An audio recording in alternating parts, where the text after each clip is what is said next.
So the next topic in the S block element is chemical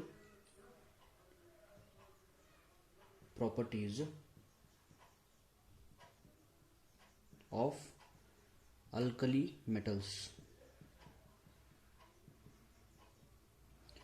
So this is the next topic, that is chemical properties of the alkali metals. So the alkali metals, that is lithium, sodium, potassium, rubidium and cesium.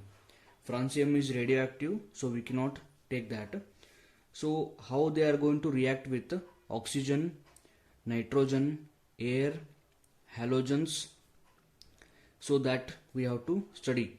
And even with hydrogen, how they are going to react with hydrogen, that also we have to study.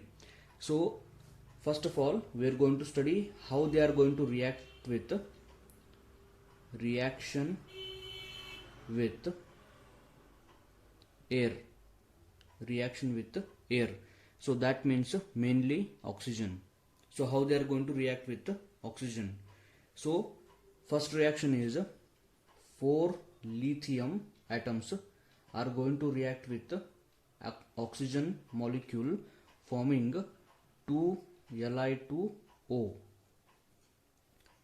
So this is called as lithium oxide. It is called as lithium oxide. Now in the lithium oxide, anion is O minus 2, which is called as oxide anion. It is called as oxide anion. So if you want to know how to remember the formula of this lithium oxide, there is a simple method. Lithium will be always +1, oxide is O minus 2. Then you have to cross multiply them. So multiply 2 with lithium, you will get Li2, and multiply oxygen with 1, so you get O. So Li2O is the formula of the lithium oxide. Now next one, sodium will react with oxygen, forming sodium peroxide. This is a very important point. It is going to form sodium peroxide. Sodium peroxide. Now in the sodium peroxide, the formula of the anion is O2 minus 2. Formula is O2 minus 2. It is called as peroxide anion. It is called as peroxide anion. So next one, so potassium, rubidium and cesium will be taken as M, capital M.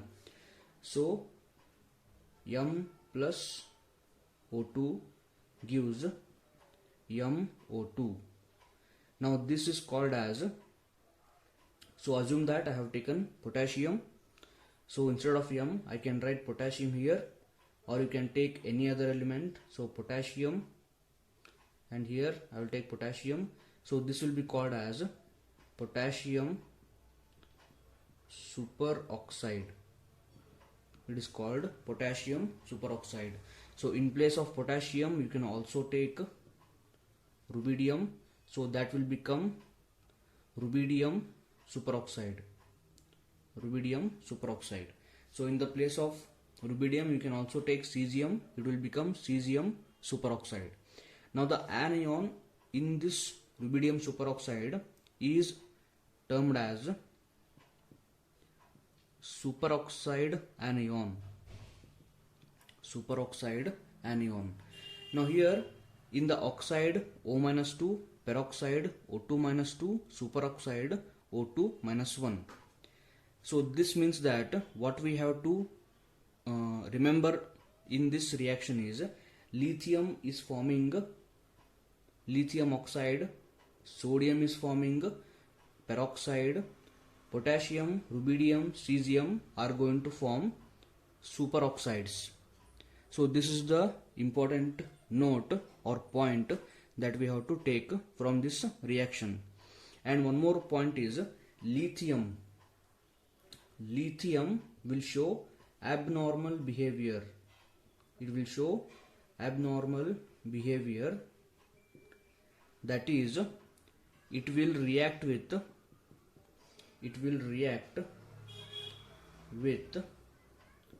nitrogen directly.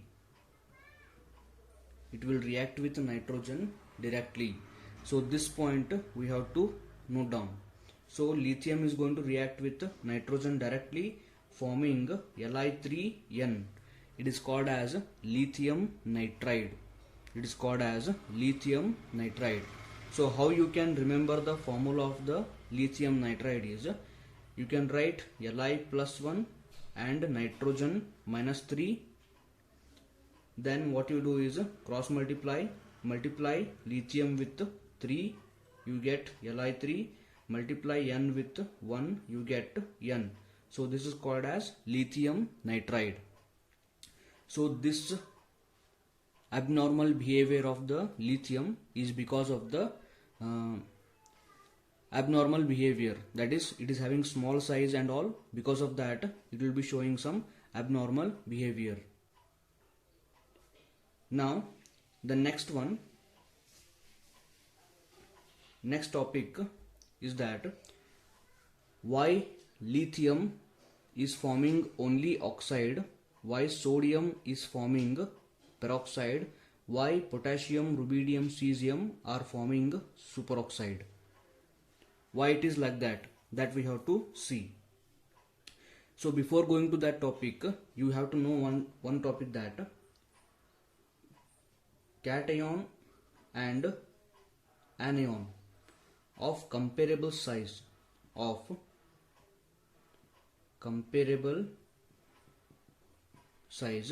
will be forming stable compound, will form stable compound. Cation, anion should be of comparable size, then they will form stable compounds. This point you have to know. So after this we can move on. So lithium plus 1 is having small size, and O minus 2 is also having small size. So since they are of comparable size, they are going to form stable compound, that is Li2O.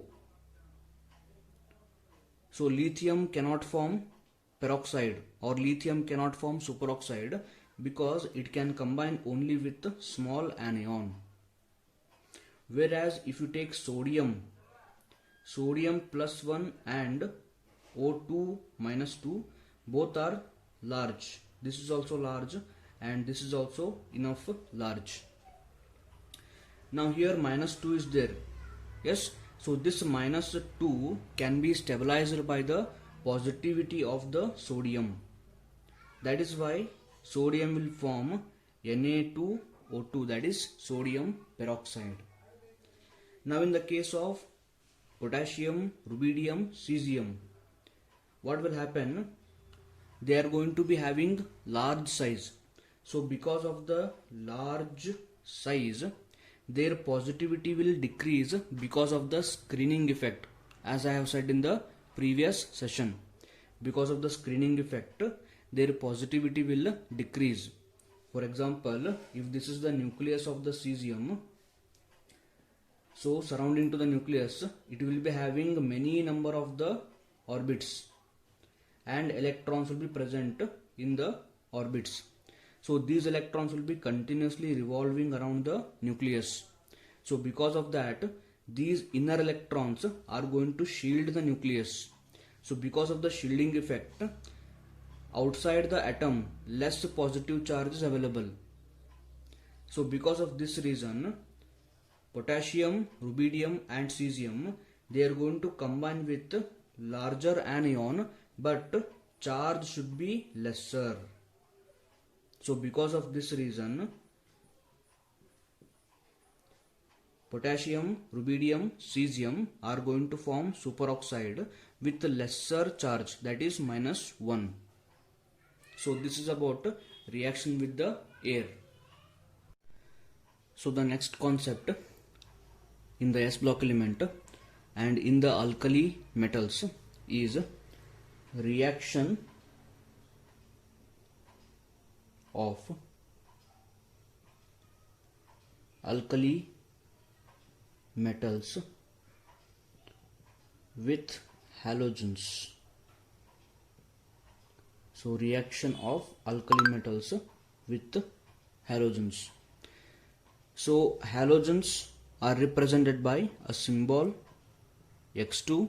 So where X can be fluorine, chlorine, bromine or iodine. So I will take 2 capital M, where capital M stands for metal. So that metal can be lithium or sodium or potassium or rubidium or cesium. So 2 metal will react with X2, where X2 can be Cl, Br or F. So metal is going to react with halogen forming 2mx. So this is the general reaction. It is a general reaction. So let me take a simple example for the reaction. So I will take 2 sodium plus Cl2 and I will get 2 NaCl. So this is how halogens will be reacting with the alkali metals. And one more very important thing is, among the alkali metal, as we go down the group, reactivity will increase. Reactivity will increase. So reactivity will increase as we go down the group, because as we go down the group, atomic radius will tend to increase. So if the atomic radius increases, electron will be given easily. So electron will be given more easily. Since electron is given more easily, reaction will go faster. So in this kind of reaction, that is reaction of metal with the halogen, metal will be donating electron to the halogen because there will be formation of the salt. Since there is donation of the electron is taking place by the metal, as we go down the group, reactivity will increase, because compared to lithium, cesium and rubidium will be donating electron at a much faster rate than compared to lithium, because rubidium and cesium, they are having larger size. Therefore, as we go down the group, reactivity will increase. And one more very important point is, sodium chloride and potassium chloride, rubidium chloride, cesium chloride. Not just chloride, instead of chloride you can take sodium bromide or even iodide. So all of the salts are ionic in nature. They are ionic in nature. So there will be ionic bond between the ions, except lithium halides. So all the salts of sodium, potassium, rubidium, cesium, all the salts of these 4 metals will be ionic in nature, except lithium halides. So lithium halides are covalent in nature. They are covalent in nature. So this is because of a rule called as Fuzan's rule. So this Fuzan's rule you will be studying in the chapter chemical bonding. So let me just briefly tell about that Fuzan's rule. So I will write lithium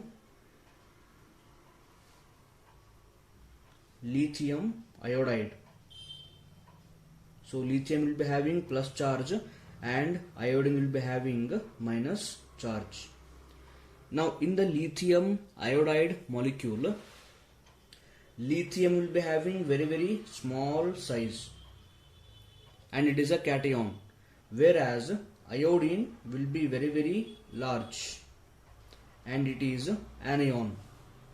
So I have written I minus here. I have written I minus. So let us recall one thing. Halogens will be having 7 valence electron. So those valence electron I can write here 1, 2, 3, 4, 5, 6, 7. So they will be having 7 valence electron and one is donated by the metal to the halogen. So totally here iodine minus is having 8 electrons. So those 8 electrons I can write here.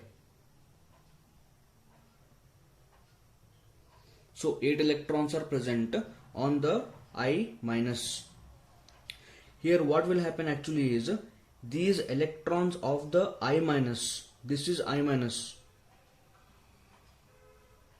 So 8 electrons of the I minus, they are very far from the nucleus, as you can see clearly, because of the larger size. Since electrons are very far from the nucleus, these electrons are less attracted by the nucleus, or I can say that these electrons are loosely held by the nucleus of the iodine. That is why they will be looking for another positive charge, and that positive charge is easily provided by the cation lithium. So lithium will be having more positive charge because of its smaller size, because there will be lesser screening effect. Now these electrons, since they are loosely held by the nucleus, these electrons will tend to move towards the lithium. Then this kind of situation is going to arise. This will be lithium and this is iodine. So electrons are now shared. Electron will be moving in between the lithium and iodine. So electrons are shared between the lithium plus and I minus. So when electron is shared between the two ions, that will be termed as covalent bond. That will be termed as covalent bond. So because of this reason, because of small size of the lithium, lithium iodide will be having covalent bond, or we can say covalent character. So Fazan's rule says that when cation is small and anion is large, there will be covalent character. So this is about reaction of alkali metal with the halogen. Now let us go to the next topic, and that is solution in liquid ammonia.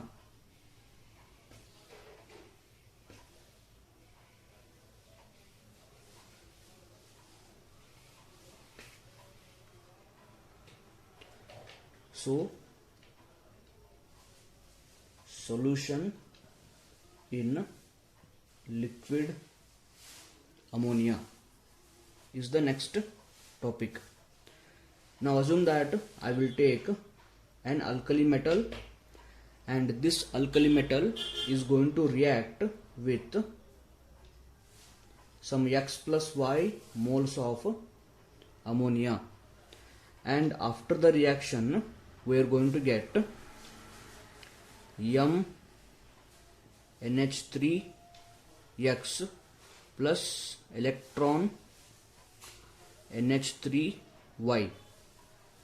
So these are X number of ammonia and Y number of ammonia. And here metal, this metal, it can be lithium or sodium or potassium or rubidium or cesium. We can take any metal. Now what exactly happens here is we can select any metal from this. So we will take a simple small beaker,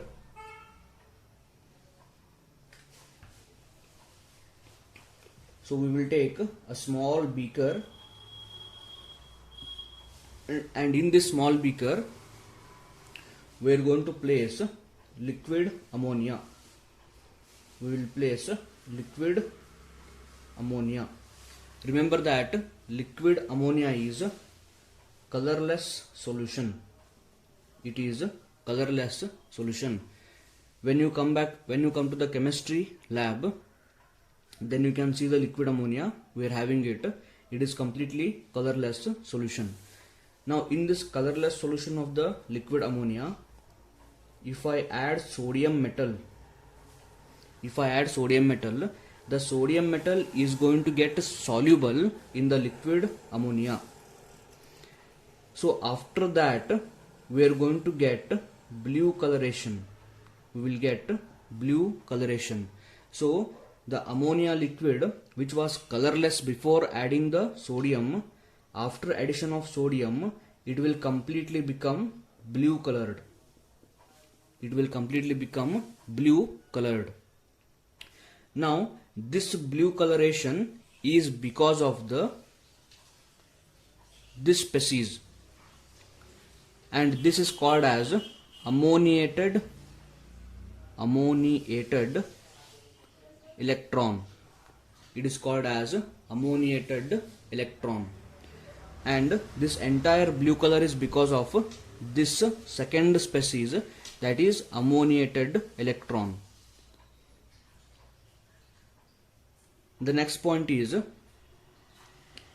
this ammoniated electron. This ammoniated electron is paramagnetic in nature. It is paramagnetic in nature, or we can say that this entire blue color solution is paramagnetic in nature. So this paramagnetic nature means this solution is slightly attracted by external magnetic field. So this blue color solution will be having electrons or free electrons. So because of the free electron, it will be called as paramagnetic. Paramagnetic means the solution is slightly attracted by the external magnetic field. So that is called as paramagnetic nature. And one more point is the solution is conducting. It is conducting solution. That means in this solution we can freely pass the electric current. So that is the meaning of this conducting solution. Now let us go to the point how these compounds are formed. How this ammoniated metal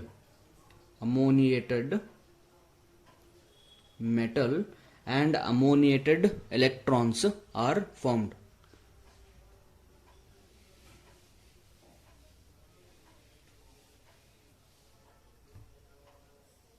So this is ammoniated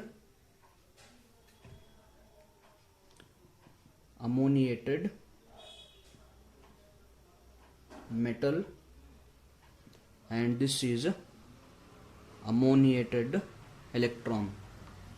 So when we add, assume I am going to add sodium in the liquid ammonia, then what will happen? Sodium will be having electron in the 3s1 orbital, which will be donated easily. So after the donation of the electron from the sodium is going to form sodium plus 1, and one electron is formed. So that electron, let me write here.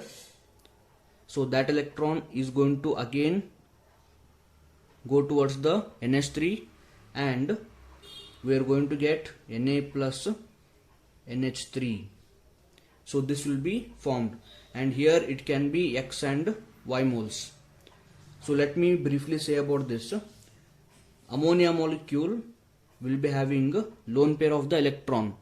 So it will be having slight delta negative charge also because of higher electronegative value, and sodium is having plus 1 charge. Sodium is having plus 1 charge. So when we add sodium plus in the ammonia, NH3 will be surrounding sodium plus. NH3 will be surrounding sodium plus, and here NH3 is having negative charge. So this negative charged nitrogen will be interacting with the positively charged sodium. Negatively charged nitrogen will be interacting with positively charged sodium, and this is called as salvation process. It is called as salvation process. In the previous session I told you that if it is water, it is called hydration. If other than water, if anything else is there, that will be called as salvation. So the same kind of salvation will be also happening for the electron. So this is how alkali metals are going to interact with ammonia. Yes, and you already know the meaning of the paramagnetic nature. Now suppose, assume that sodium is added in the ammonia and there will be formation of the blue coloration. Now if I again keep on adding the sodium metal, already I have formed the blue coloration, but if I again increase the metal, if I keep on adding the sodium, in the blue color solution, what will happen? So if I keep on adding the sodium in the blue color solution of the ammoniated metal and ammoniated electron, then this blue color is going to change to bronze color. It will change to bronze color, and this bronze color solution will be diamagnetic. It will be diamagnetic. Diamagnetic means the solution of the bronze color will be repelled by magnetic field. It will be repelled by the magnetic field. So simple thing here, take alkali metal, drop it in the ammonia, we are going to get blue color solution which will be attracted by the magnetic field, that is paramagnetic nature, and the blue coloration is because of the ammoniated electron. So to the blue color solution, if I further add the same alkali metal or different alkali metal, then blue color will change to the bronze color which will be diamagnetic in nature. That means it will be repelled by the external magnetic field. So the last point in this topic is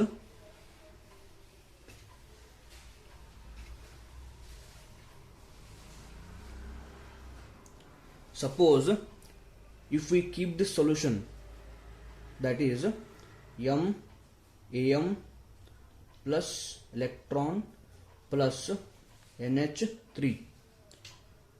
So this is a blue color solution. Metal is added in the ammonia. So this Am represents ammoniated metal. So if we just keep it for some time,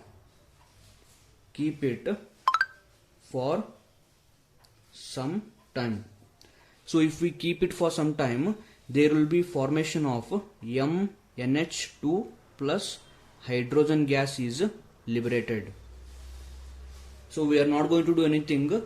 We are going to take any alkali metal, we are going to add that in the ammonia, there will be blue color solution.